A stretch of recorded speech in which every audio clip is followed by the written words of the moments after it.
Os atuais movimentos populares são fruto de indignação e sentimento de injustiça de como se deu o processo eleitoral. As manifestações pacíficas sempre serão bem-vindas. Zé Maria, o questionamento é esse, né? A gente esperava que ele fizesse manifestações, um pronunciamento um pouco maior. Foi muito conciso, muito rápido. Resumindo, foram essas palavras aqui que eu trouxe do que disse o presidente Jair Bolsonaro, mas depois Ciro Nogueira, que é seu ministro-chefe da Casa Civil, já deixou muito claro, isso é implícito, tão logo provocados pela candidatura vencedora, e ele citou textualmente a deputada e presidente do PT, deputada reeleita pelo estado do Paraná, Gleisi Hoffmann, que o processo de transição começaria, ou seja, é um reconhecimento implícito do resultado da eleição, sem que tenha sido manifestado textualmente, Zé. Exatamente, não houve um reconhecimento. Piotr, naquela minha fala inicial, eu estava em contato com um ministro que está ali ao lado do presidente Jair Bolsonaro.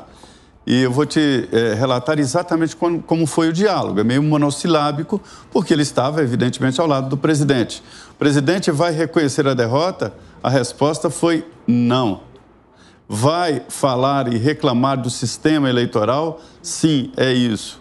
Então, assim, o presidente, nesse discurso lido, que foi discutido ali entre ministros, quis dizer o seguinte: não vou quebrar a Constituição, mas também não vou assumir uma derrota. Ele não está convencido de que foi derrotado com as normas vigentes.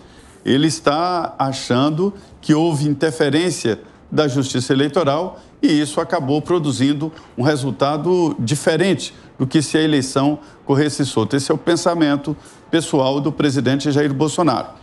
Esse discurso escrito ali com a ajuda de ministros e com, eu diria até insistência de alguns que ele tinha que fazer um pronunciamento, diz claramente que o presidente não aceita o resultado oficial das eleições, mas aceita a institucionalidade.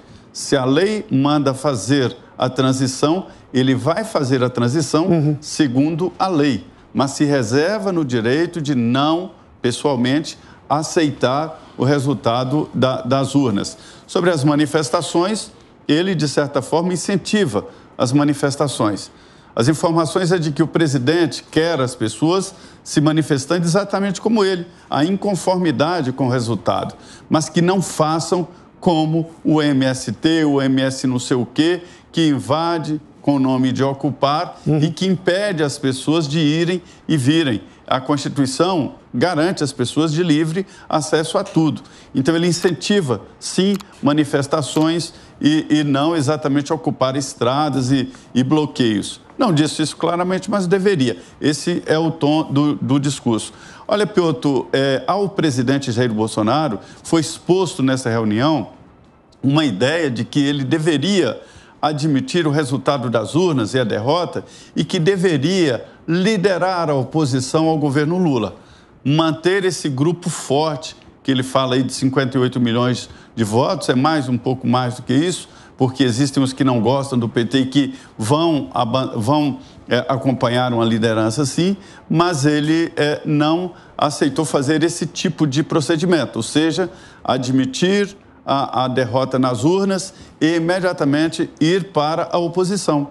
O Lula fez isso com Fernando Henrique, montou inclusive um governo paralelo, com ministros, sindicatos e tudo, né?